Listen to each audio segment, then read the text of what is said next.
बच्चों, आज के इस हिंदी के वीडियो में हम लोग पाठ 17 बाज और सांप ये पाठ की पुनरावृत्ति करेंगे। और इस पाठ में बाज और सांप अपने जीवन के बारे में क्या सोचते हैं और उन्हें किस बात से खुशी मिलती है, ये इस पाठ के माध्यम से बताने का प्रयास किया गया है। ये पाठ जो है इन पक्षियों के माध्यम से, पशु पक्षियों के माध्यम से जो है हमें बहुत कुछ सीख देता है कि हमें जीवन में किस तरह से हम अपने आप को सुरक्षित महसूस करते हैं और हमें मेरा उद्देश्य क्या है। ये सब जो है लेखक निर्मल वर्मा ने इस चीज़ को बताने का प्रयास किया है। शुरू करते हैं हम लोग पाठ की शुरू के अनुच्छेद से कि समुद्र के किनारे ऊंचे पर्वत की अंधेरी गुफा में एक सांप रहता था। समुद्र की तूफ़ानी लहरें, यानी कि बहुत ऊंची ऊंची उठने वाली लहरें, धूप में चमकती, झिलमिलाती और दिन भर पर्वत की चट्टानों से टकराती रहती थी। पर्वत की अंधेरी घाटियों में एक नदी भी बहती थी। अपने रास्ते पर बिखरे पत्थरों को तोड़ती, शोर मचाती हुई यह नदी बड़े ज़ोर से समुद्र की ओर लपकती जाती थी। और जिस जगह पर नदी और समुद्र का मिलाप होता था वहाँ लहरें दूध के झाग सी सफ़ेद दिखाई देती थीं। यानी कि जब ऊंचाई से पानी गिरता था तो वहाँ पर सफ़ेद झाग बन जाता था। अपनी गुफा में बैठा हुआ सांप सब कुछ देखा करता और लहरों का गर्जन, आकाश में छिपती हुई पहाड़ियाँ, टेढ़ी मेढ़ी बल खाती हुई नदी की गुस्से से भरी आवाज़ें, यानी कि नदी की आवाज़ भी जो है इतनी तेज़ हुआ करती थी जैसे कि वो क्रोध में हो। और वह मन ही मन खुश होता था कि इस गर्जन तर्जन के होते हुए भी वह सुखी और सुरक्षित है। कोई उसे दुख नहीं दे सकता। सबसे अलग, सबसे दूर, वह अपनी गुफा का स्वामी है। न किसी से लेना, न किसी से देना। दुनिया की भाग दौड़, छीना झपटी से वह दूर है। सांप के लिए यही सबसे बड़ा सुख था। तो सांप अपने जीवन का सबसे बड़ा सुख यही मानता था कि वो जो है एक गुफा में पड़ा रहता है समुद्र के किनारे, और वहाँ पर नदियों के कलकल की आवाज़ सुनाई देती है और समुद्र का गरजना सुनाई देता है। तो इस तरह से वो सोचता है कि यहाँ पर तो कोई आता नहीं है और यहाँ वो सबसे अधिक सुरक्षित है। न कोई उसे देख पाएगा और न ही कोई उसे नुकसान पहुँचा पाएगा। और दुनिया की छीना झपटी से, यानी कि यहाँ पे ये बताने का प्रयास किया गया है कि किस प्रकार दुनिया में लोग जो है एक दूसरे को नीचा दिखाने के लिए, एक दूसरे का धन हड़पने के लिए और एक दूसरे को धोखा देने के लिए जो है पीछे पड़े रहते हैं। तो इन सब चीज़ों से वह दूर है।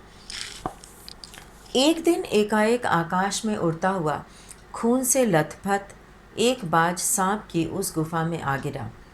उस लथपथ का मतलब होता है सना हुआ, और उसकी छाती पर कितने ही जख्मों के निशान थे। जख्म कहते हैं चोट को।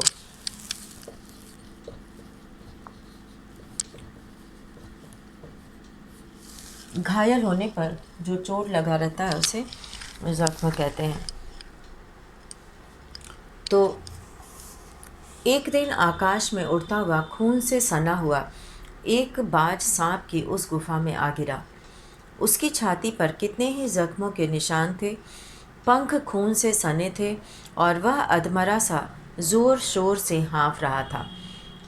हाँफना मतलब तेज तेज सांस लेना। और ज़मीन पर गिरते ही उसने एक दर्द भरी चीख मारी और पंखों को फड़फड़ाता हुआ धरती पर लौटने लगा। डर से सांप अपने कोने में सिकुड़ गया, किंतु दूसरे ही क्षण उसने भांप लिया कि बाज जीवन की अंतिम सांसें गिन रहा है।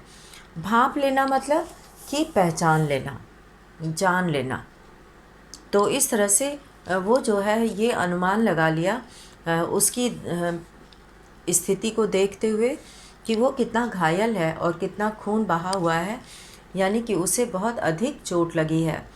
और इसलिए वो ये समझ लिया कि बाज जीवन की अंतिम सांसें गिन रहा है और उससे डरना बेकार है। यह सोचकर उसकी हिम्मत बंधी और वह रेंगता हुआ उस घायल पक्षी के पास जा पहुंचा।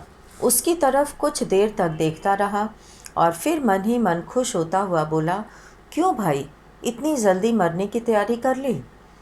बाज ने एक लंबी आह भरी। ऐसा ही दिखता, एक तो वो घायल था और दूसरे जब सांप इस तरह से पूछता है तो वो एक लंबी आह भरी ऐसा ही दिखता है। वो कहता है, आह भरना मतलब कि दर्द से कराहते हुए बोलना। तो ऐसा ही दिखता है कि आखिरी घड़ी आ पहुंची है, लेकिन मुझे कोई शिकायत नहीं है। अब बाज जो है अपने इस घायल अवस्था में भी वो कहता है कि इसकी मुझे कोई शिकायत नहीं है, मेरी ज़िंदगी भी खूब रही भाई, जी भरकर उसे भोगा है। जब तक शरीर में ताकत रही, कोई सुख ऐसा नहीं जिसे न भोगा हो। दूर दूर तक उड़ानें भरी हैं, आकाश की असीम ऊंचाइयों को अपने पंखों से ना पाया हूँ। तुम्हारा ये बड़ा दुर्भाग्य है कि तुम जिंदगी भर आकाश में उड़ने का आनंद नहीं उठा पाओगे।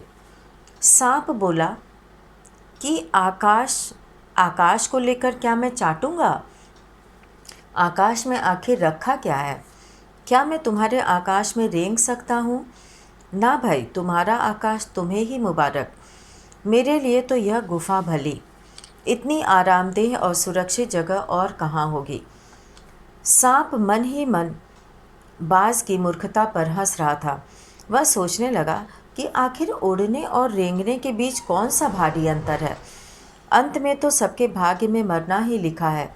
शरीर मिट्टी का है, मिट्टी में ही मिल जाएगा।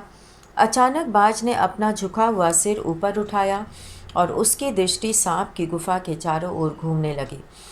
चट्टानों में पड़ी दरारों से पानी गुफा में टपक रहा था।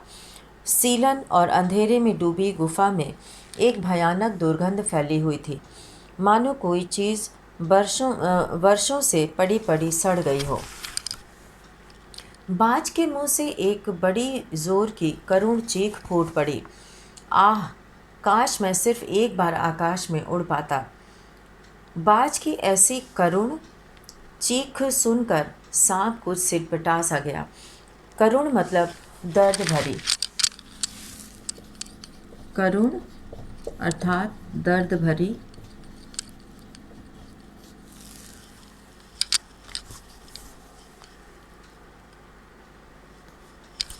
करुण आवाज़ जो है वो उसने करुण आवाज़ से उसने जो है चीख सुनकर, उसकी करुण आवाज़ की चीख सुनकर सांप को सिरपिटा सा गया। एक क्षण के लिए उसके मन में उस आकाश के प्रति इच्छा पैदा हो गई जिसके वियोग में बाज इतना व्याकुल होकर छटपटा रहा था। उसने बाज से कहा, यदि तुम्हें स्वतंत्रता इतनी प्यारी है तो इस चट्टान के किनारे से ऊपर क्यों नहीं उड़ जाने की कोशिश करते? हो सकता है कि तुम्हारे पैरों में अभी इतनी ताकत बाकी हो कि तुम आकाश में उड़ सको। कोशिश करने में क्या हर्ज है?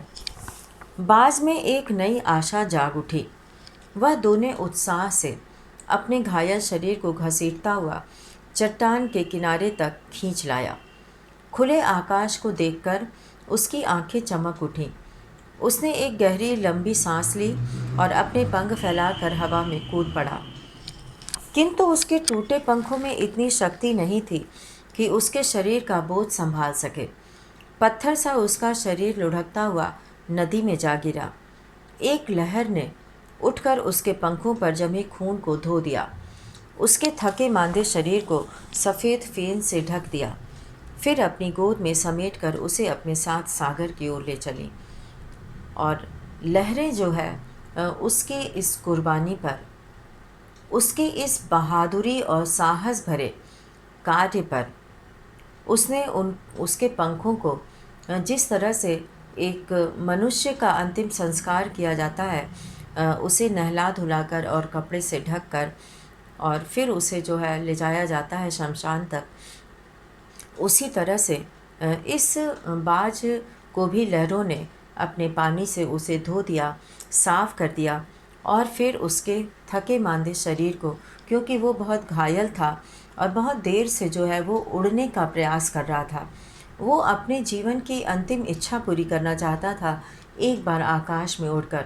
और उसके इस बहादुरी और साहस से प्रसन्न होकर लहरों ने उसके इस बलिदान को अपने जो है लहरों के अपने पानी से धोकर और उसे झाग के फेन से, समुद्र में जो झाग बना था उससे उसे ढक दिया, और फिर उसे जो है अपने साथ बहाकर ले गई सागर की ओर।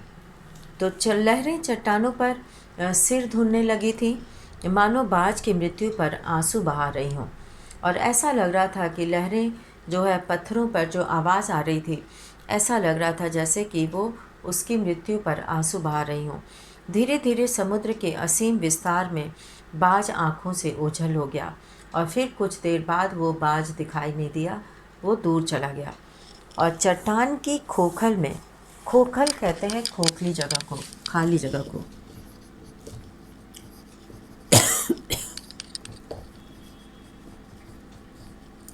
खाली जगह,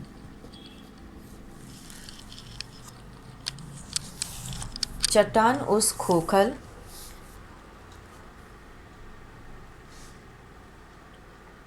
अर्थात उस खाली जगह पर जो है बैठा हुआ सांप बड़ी देर तक बाज की मृत्यु और आकाश के लिए उसके प्रेम के विषय में सोचता रहा। आकाश की असीम शून्यता में क्या ऐसा आकर्षण छिपा है जिसके लिए बाज ने अपने प्राण गंवा दिए। वह खुद तो मर गया, लेकिन मेरे दिल का चैन अपने साथ ले गया। न जाने आकाश में क्या खजाना रखा है। एक बार तो मैं भी वहाँ जाकर उसके रहस्य का पता लगाऊंगा। रहस्य मतलब उसका राज, चाहे कुछ देर के लिए ही हो, कम से कम उस आकाश का स्वाद तो चख लूँगा। अब बाज के इस हिम्मत को देखते हुए कि उसने जो है घायल अवस्था में भी आकाश में उड़ने की अपनी इच्छा को पूरा करना चाहा, तो सांप के मन में ये प्रश्न आता है कि ऐसा क्या है आकाश में, मैं भी देखना चाहता हूँ, एक बार उड़कर कम से कम उसका स्वाद तो चखूँ। और फिर जो है इसी इच्छा में यह कहकर सांप ने अपने शरीर को सिकोड़ा और आगे रेंग कर अपने को आकाश की शून्यता में छोड़ दिया। धूप में क्षण भर के लिए सांप का शरीर बिजली की लकीर सा चमक गया, यानी कि बिजली की तरह चमक गया। अब वो सांप जो है आगे रेंग कर अपने आप को नीचे की तरफ जो है वो आकाश की शून्यता में छोड़ दिया, यानी कि वो वहाँ से अपने आप को नीचे की ओर छोड़ दिया। किंतु जिसने जीवन भर रेंगना सीखा था वह भला क्या उड़ पाता। नीचे छोटी छोटी चट्टानों पर धप्प से सांप जा गिरा। ईश्वर की कृपा से बेचारा बच गया, नहीं तो मरने में क्या कसर बाकी रही थी। सांप हंसते हुए कहने लगा, सो उड़ने का यही आनंद है, भर पाया मैं तो। पक्षी भी कितने मूर्ख हैं, धरती के सुख से अनजान रहकर आकाश की ऊंचाइयों को नापना चाहते थे। और किंतु अब मैंने जान लिया कि आकाश में कुछ नहीं रखा है, केवल ढेर सी रोशनी के सिवा वहाँ कुछ भी नहीं। शरीर को संभालने के लिए कोई स्थान नहीं, कोई सहारा नहीं। फिर वे पक्षी किस बूते पर इतनी डींगे हाँकते हैं, यानी कि डींगे हाँकना मतलब बड़ी बड़ी बातें करना। किस लिए धरती के प्राणियों को इतना छोटा समझते हैं। अब मैं कभी धोखा नहीं खाऊंगा। मैंने आकाश देख लिया और खूब देख लिया। बाज तो बड़ी बड़ी बातें बनाता था, आकाश के गुण गाते थकता नहीं था। गुण गाना मतलब उसकी तारीफ़ करना। उसी की बातों में आकर मैं आकाश में कूदा था। ईश्वर भला करे मरते मरते बच गया। और अब तो मेरी यह बात और भी पक्की हो गई है कि अपनी खोखल से बड़ा सुख और कहीं नहीं है। खोखल यानी कि अपना जो गुफा में जगह है वो सबसे बड़ा सुख है रहने के लिए। और मुझे आकाश की स्वच्छंदता से क्या लेना देना। न वहाँ छत है, न दीवारें हैं, न रेंगने के लिए ज़मीन है। मेरा तो सिर चकराने लगता है। दिल कांप कांप जाता है। अपने प्राणों को खतरे में डालना कहाँ की चतुराई है। चतुराई मतलब चालाकी।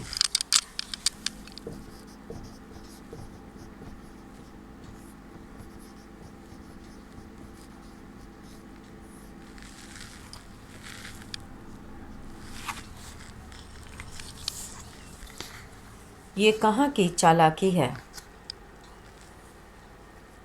सांप सोचने लगा कि बाज अभागा था, जिसने आकाश की आज़ादी को प्राप्त करने में अपने प्राणों की बाजी लगा दी। किंतु कुछ देर बाद सांप के आश्चर्य का ठिकाना नहीं रहा। उसने सुना चट्टानों के नीचे से एक मधुर रहस्यमय गीत की आवाज़ उठ रही है। पहले उसे अपने कानों पर विश्वास नहीं हुआ, किंतु कुछ देर बाद गीत के स्वर अधिक साफ सुनाई देने लगे। वह अपनी गुफा से बाहर आया और चट्टान से नीचे झांकने लगा। सूरज की सुनहरी किरणों में समुद्र का नीला जल झिलमिला रहा था और चट्टानों को भिगोती हुई समुद्र की लहरों में गीत के स्वर फूट रहे थे। लहरों का यह गीत दूर दूर तक गूंज रहा था।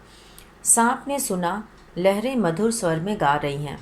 हमारा यह गीत उन साहसी लोगों के लिए है जो अपने प्राणों को हथेली पर रखे हुए घूमते हैं। चतुर वही है जो प्राणों की बाजी लगाकर जिंदगी के हर खतरे का बहादुरी से सामना करे। ओ निडर बाज, शत्रुओं से लड़ते हुए तुमने अपना कीमती रक्त बहाया है। कीमती मतलब मूल्यवान।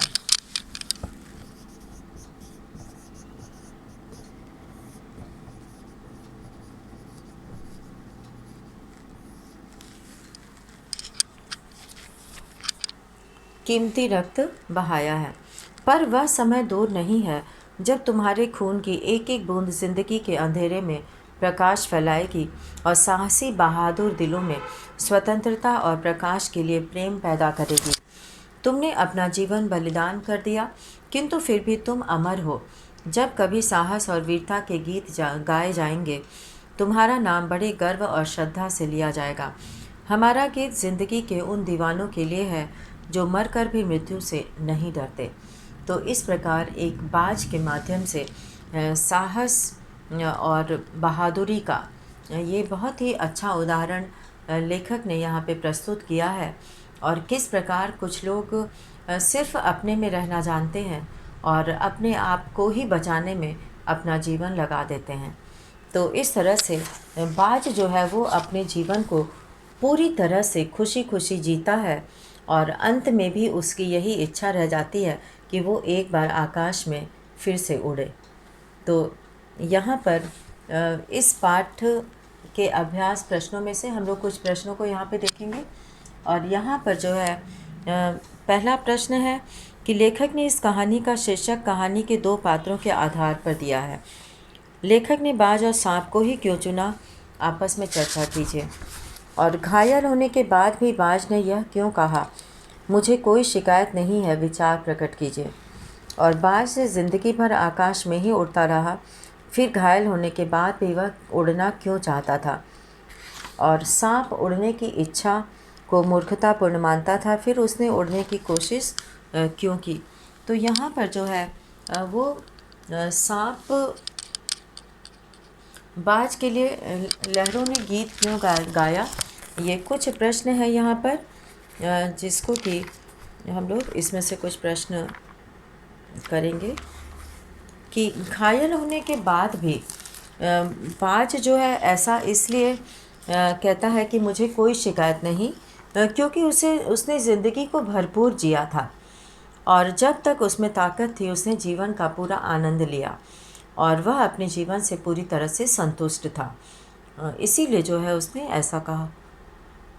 दूसरा प्रश्न यहाँ पे कि बाज ज़िंदगी भर आकाश में ही उड़ता रहा, फिर घायल होने के बाद भी वह क्यों उड़ना चाहता था। तो घायल होने के बाद भी बाज आकाश में उड़ना चाहता था क्योंकि वह अपने अतीत की उड़ान को जीवन के अंतिम समय में भी भूला नहीं था और जीवन के अंतिम क्षणों में भी वह इस याद को तरोताज़ा करना चाहता था और वह पंख फैलाकर हवा में इसीलिए कूद पड़ा।